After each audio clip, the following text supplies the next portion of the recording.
Olá, queridos. Eu sou o pastor Paulo Roberto com 5 minutos de café, palavra e oração. Evangelho de Marcos, capítulo 4, versículo 37. A parte B nós lemos. E subiam as ondas por cima do barco de maneira que já se enchia. Lições da tempestade. No barco de Jesus, o vento é mais forte. Muitas pessoas me perguntam, pastor, por quê? Depois que me converti, eu aceitei Jesus e me tornei cristão, as minhas lutas aumentaram.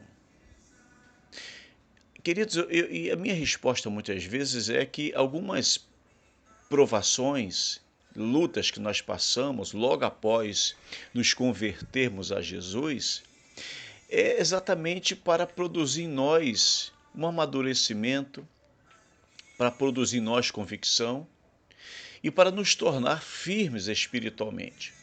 Então, algumas provações no qual nós passamos ainda do processo de novo convertido é para nos aproximar mais de Deus, para nós buscarmos mais em oração. São provações que não vêm para nós para nos reprovar, não, mas para nos aprovar a cada dia.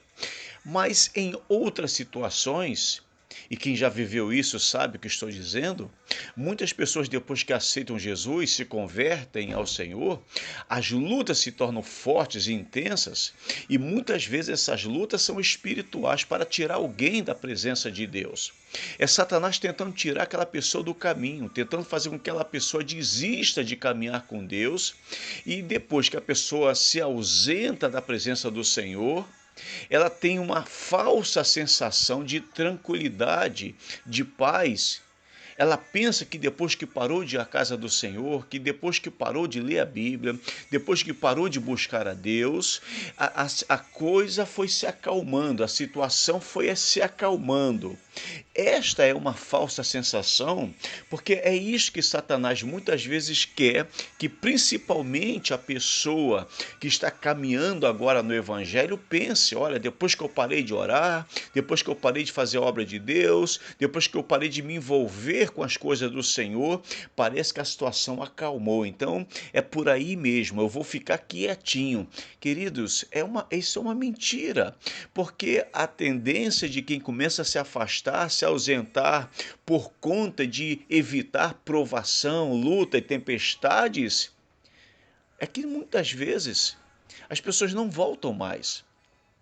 Toda vez que alguém se ausenta por causa dessa questão ou situação, quantas pessoas que achando que ficaria mais tranquilo e realmente ficou momentaneamente, mas depois ela não teve mais forças para voltar e o problema ficou ainda pior, a tempestade ficou muito pior, porque uma coisa é você atravessar uma tempestade com o Senhor, a outra é sem Ele.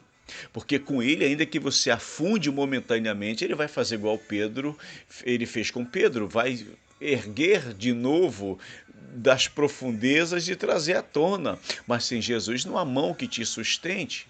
O interessante, se observar, agora eu li o capítulo 4, versículo 37, a parte B, mas no versículo 36, também a parte B, o interessante é que haviam ali também, junto com o barco que Jesus estava e os discípulos, outros barquinhos.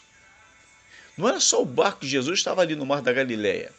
Haviam outros barquinhos, no entanto, a tempestade, o vento forte só soprou no barco que Jesus estava com os seus discípulos.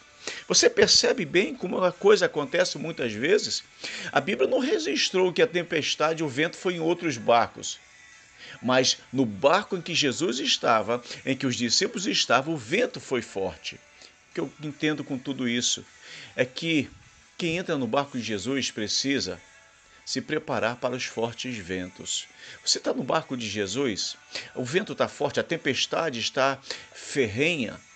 Fique nesse barco, não saia. Porque você precisa estar preparado para estar nesse barco. Vai ter um momento que Jesus vai se levantar e tudo se aquieta. Então que Deus te abençoe, Senhor, em nome de Jesus.